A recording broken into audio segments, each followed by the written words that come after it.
நான் ஆக்சுவலாக வேற ஒரு கண்டென்ட்டுக்காக இந்த இமேஜஸ் எல்லாம் நான் வரிசையாக எடுத்து வச்சேன்.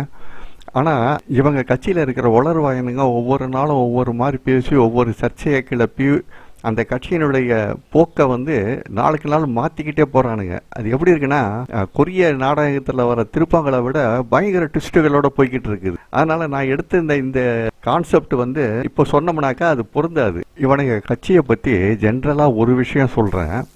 முதல்ல விக்கிரவாண்டியில் இவங்களுடைய முதல் மாநாடு ஆரம்பித்தப்போ அதில் அந்த ரசிகர் கூட்டம்னு சொல்கிறதா தொண்டர் கூட்டம்னு சொல்கிறதா தெரியல, ஒரு வித்தியாசமான ஒரு கூட்டம்னாக்கா மனித இனத்திலேயே எதிர்பார்க்க முடியாத ஒரு வகையான படைப்பு இது. அப்படிப்பட்டவனுங்க வந்தானுங்க. இதை என்ன கணக்கில் சேர்க்கறது இவங்களன்னு ஒரு ஆச்சரியமாகவும் வியப்பாகவும் இருந்தது.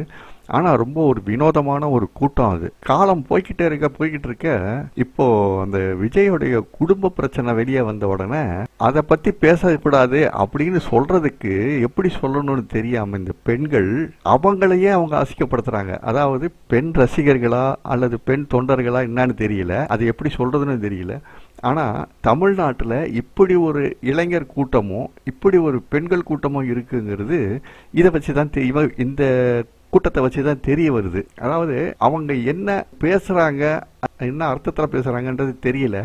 அதில் ஒரு மாதர்குல மங்கை ஒருத்தர் சொல்கிறாங்க, என்ன விஜய் மட்டும்தான் அவர் பொண்டாட்டியை விட்டுட்டு வேற ஒருத்தியை வச்சுருக்காங்களா, எல்லா குடும்பத்திலையும் இது இருக்குதுங்க அப்படின்னு ரொம்ப கூலாக பொதுவெளியில் நின்று சொல்கிறாங்க. எல்லா குடும்பத்திலையும் இது இருக்குங்கிறது இவங்களுக்கு எப்படி தெரியும்? அப்படி இவங்களுக்கு தெரியுதே, இவங்க என்னவா இருக்காங்க அப்படின்ற கேள்வியெல்லாம் நம்ம மனசில் வருது இல்லையா?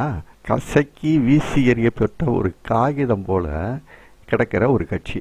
ஆரம்பித்த உடனேயே சொன்னாங்க ஆட்சியிலையும் அதிகாரத்திலையும் நாங்கள் பங்கு கொடுக்குறோன்னு. இன்ன வரைக்கும் ஒரு லெட்டர் பேடு கட்சி கூட உங்ககிட்ட கூட்டணி வைக்க வரலை. ஏன்னா சாதாரண சின்ன லெவலில் இருக்கிற ஒரு அரசியல் கட்சிக்கு கூட உங்கள் கட்சியினோட நிலைமை என்னங்கிறது நல்லா புரிஞ்சு வச்சுருக்காங்க. அதனால தான் எல்லாரும் உங்களை தனியாக தெருவில் விட்டுட்டாங்க. மற்ற நடிகர்கள்லாம் சினிமாவில் ரிட்டையர் ஆனதுக்கப்புறம் தான் அரசியலுக்கு வர்றாங்க, ஆனால் நான் அப்படி இல்லை அப்படின்ட்டு இவராக சொல்லிக்கிட்டாரு. ஆனால் இவரே சினிமாவிலேருந்தே ஓய்வு பெற்று இல்லை, ஒதுக்கப்பட்டு தான் அரசியலுக்கு வந்திருக்காரு. ஆனால் இவர் கொடுமை பாருங்க, அரசியலுக்கு வந்த கையோடையே இவர் அரசியலிருந்து ஒதுக்கப்பட்டுட்டாரு. இவர் கட்சி ஆரம்பித்து நடத்துகிற ஒவ்வொரு பொதுக்கூட்டத்திலையும் ஏதாவது ஒரு அசம்பாவிதம், கட்டாயமான மரணம் இப்படி நிகழ்றது ஒரு அவசகுணமாக மற்ற கட்சிகள் நடக்குதோ அப்படின்னு தான் தோணுது. இவர் ஏற்கனவே சினிமாவுக்கு லாயக்கு இல்லாதவள் ஆயிட்டாரு.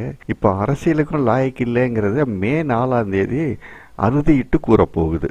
லாட்ரிக்காரனை விட்டு ரஜினியை பற்றி மட்டமாக பேச வச்சு சினிமா வட்டாரத்துலேயும் தன் அலையிலே தானே மல்லவாரி போட்டுக்கிட்டாரு. என் கணிப்பு சரியாக இருந்ததுனாக்கா ஏப்ரல் 15, 16 வாக்கில் ரஜினி ஒரு நல்ல பக்கா திருடர் அடிப்பார் இவருக்கு.